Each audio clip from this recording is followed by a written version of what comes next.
I'm going to tell you just a real quick story.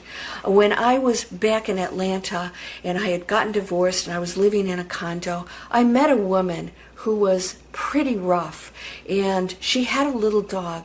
Well, I ran into her periodically. I actually invited her to a couple of my parties. It was probably not the best thing. She walked in, handed me a bag of potato chips and started drinking and insulting the guests.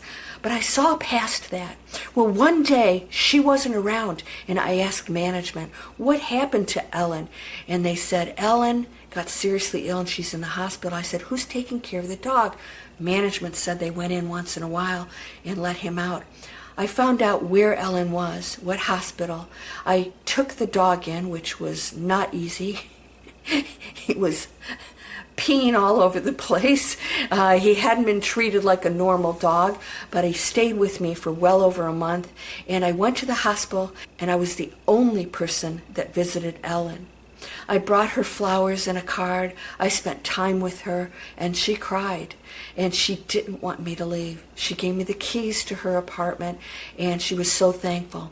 When she finally came home, and she was pretty ill, I came over with bags and bags of groceries, dog food, and everything else. What was her response?